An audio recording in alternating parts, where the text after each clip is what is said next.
আমাদের জীবনে সকল প্রকার সুফল প্রদাতা হলেন এই ভগবান শিব।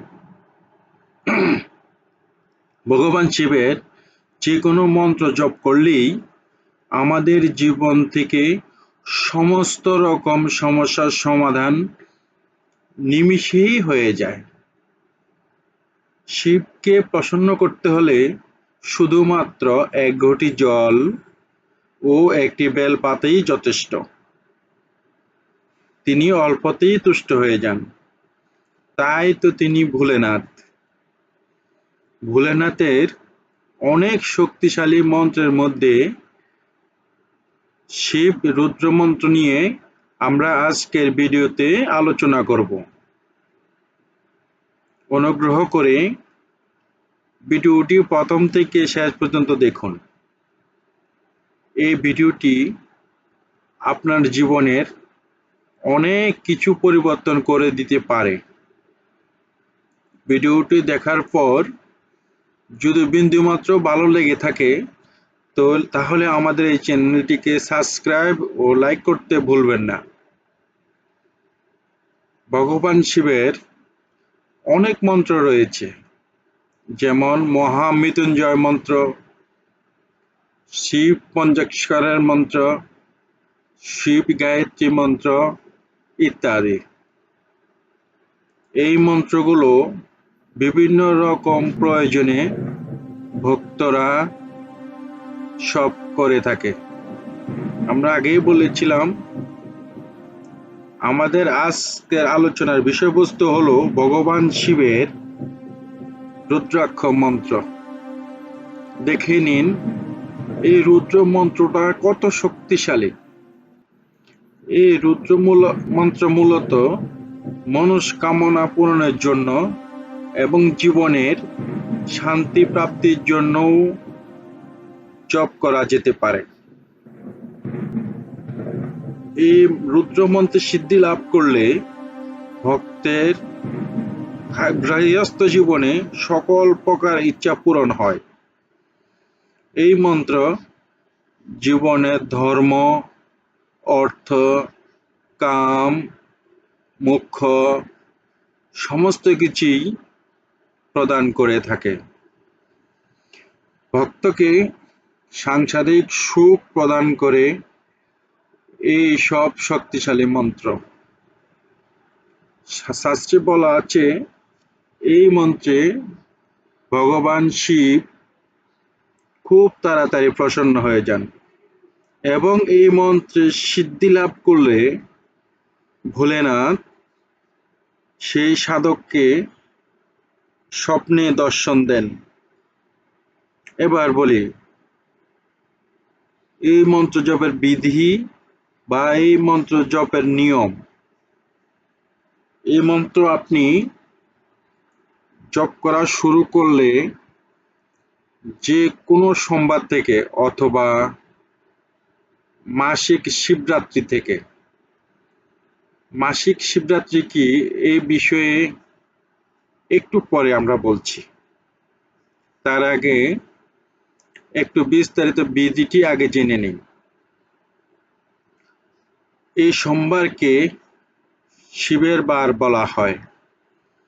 আপনি স্নান সেরে কোনো শুদ্ধ বস্ত্র পরে শিবের কোনো ছবি বা প্রতিমা বা আপনার বাড়িতে যদি শিবলিঙ্গ থেকে থাকে তাহলে সেই শিবলিঙ্গের সামনে বসে এই মন্ত্রটি জপ করতে হবে।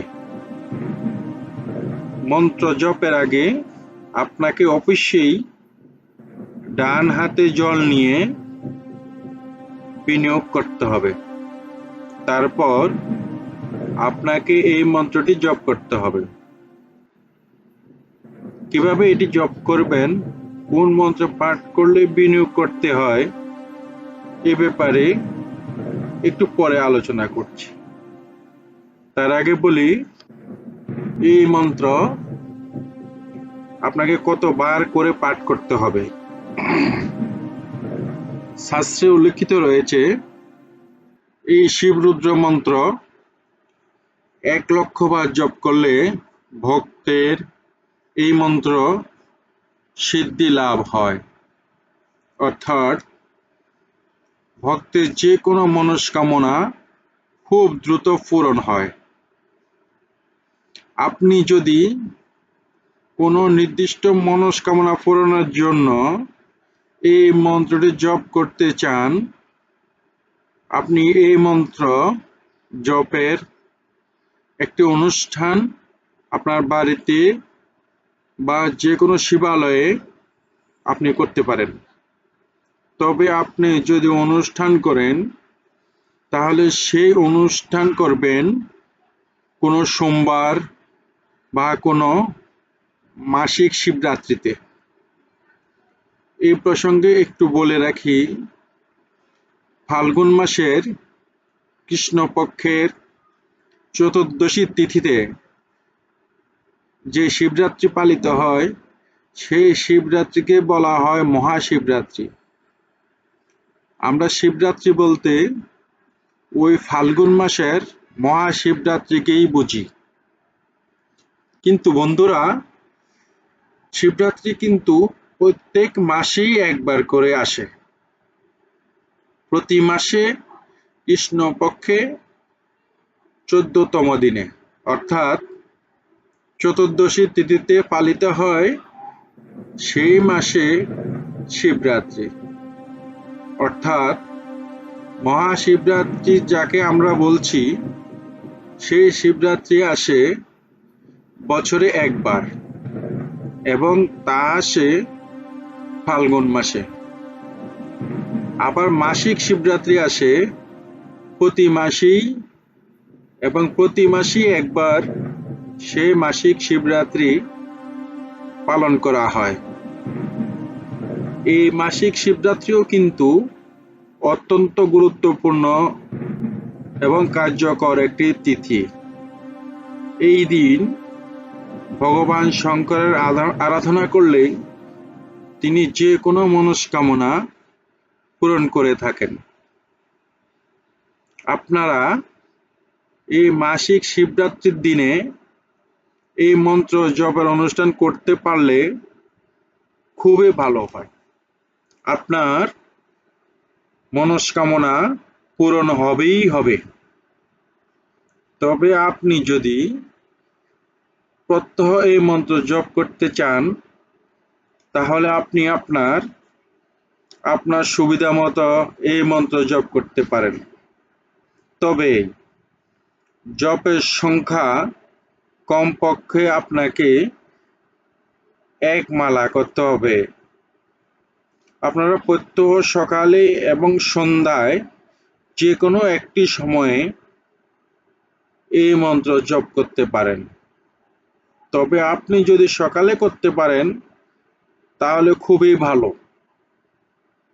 কমপক্ষে আপনাকে 1 মালা অর্থাৎ 108 বার এই মন্ত্র জপ করতে হবে। তবে খেয়াল রাখবেন জপের সংখ্যার দিকে এবং জপের সময়ের দিকে। আপনি যদি রোজ 1 মালা জপ করেন, তাহলে আপনি প্রতিদিনে 1 মালাই জপ করবেন।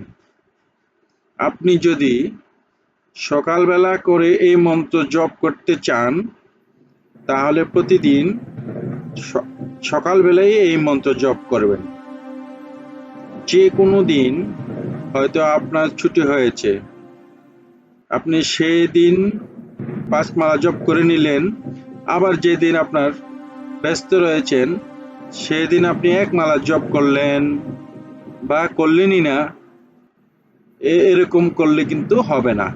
আবার আপনি সকালবেলা একদিন করলেন, একদিন সন্ধ্যাবেলা করলেন, এরকম একদমই একইবারই করা যায় না। আপনি একই স্থানে বসে একই সময়ে একই সংখ্যক জপ এই মন্ত্রে আপনাকে করতে হবে। আপনি রুদ্রাক্ষের মালা জপ করতে পারলে খুবই ভালো হয়। আর তা যদি সম্ভব না হয়, আপনি করগুণও জপ করতে পারেন। জপের সময় অবশ্যই ঘিয়ের প্রদীপ এবং ধূপ প্রজ্বলিত করবেন। সবচেয়ে ভালো হয় আপনি যদি শিবলিঙ্গে জল অর্পণ করে তাতে একটি বেলপাতা অর্পণ করেন, তারপর আপনি ঘিয়ের প্রদীপ এবং ধূপ জ্বালিয়ে এই মন্ত্র জপ করতে পারেন, তাহলে খুব তাড়াতাড়ি এই মন্ত্রের ফলপ্রসূ হয়ে উঠবে। এবার বলি কিভাবে এই মন্ত্রের বিনিয়োগ করবেন এবং এই মন্ত্র কিভাবে জপ করবেন। প্রথমেই আপনাকে ডান হাতে জল নিয়ে অথবা এমনি ডান হাত এগিয়ে আপনাকে বিনিয়োগ করতে হবে একদম মন্ত্র জপের বিনিয়োগের সময় যে মন্ত্র আপনাকে পাঠ করতে হবে সেই মন্ত্রটি খুব ভালো মতো দেখে নিন। মন্ত্রটি আমরা স্ক্রিনে দিয়ে রাখবো, দরকার পড়লে কোথাও লিখে রাখুন। পাঠ করছি শিব রুদ্র মন্ত্রের বিনিয়োগ মন্ত্র। ওম এষ শ্রী রুদ্র মন্ত্রেশ্ব গোদায়ন ঋষিঃ পঙ্কজ সন্দেহ রুদ্র দেবতা মম কৃষ্ণ সিদ্ধার্থে জপে বিনিয়োগ। বন্ধুরা, এবার আপনারা সেই ডান হাতের জলটি কোথাও ছেড়ে দিন বা আপনার নিচের গায়ে ছিটিয়ে দিন। এবার বিনিয়োগ পাঠের পর কিছুক্ষণ শিব পুরো ধ্যান আপনাকে করতে হবে। এই ধ্যানের সময় আপনি ওম নমঃ শিবায় মন্ত্রটি জপ করতে পারেন বা এমনি হাত জোর করে ধ্যান করতে পারেন। এই ধ্যান হয়ে যাওয়ার পরে আপনাকে যে শিব রুদ্র মন্ত্রটি পাঠ করতে হবে। তাহলে কি সেই শিব রুদ্র মন্ত্র? শিব রুদ্র মন্ত্রটি হলো ওম নমঃ ভগবতে রুদ্রায়। মন্ত্রটি আবার বলছি। মন্ত্রটি হলো ওম নমঃ ভগবতে রুদ্রায়। বন্ধুরা, এই বিনিয়োগ পাঠ শুধুমাত্র প্রথমবারই করবেন।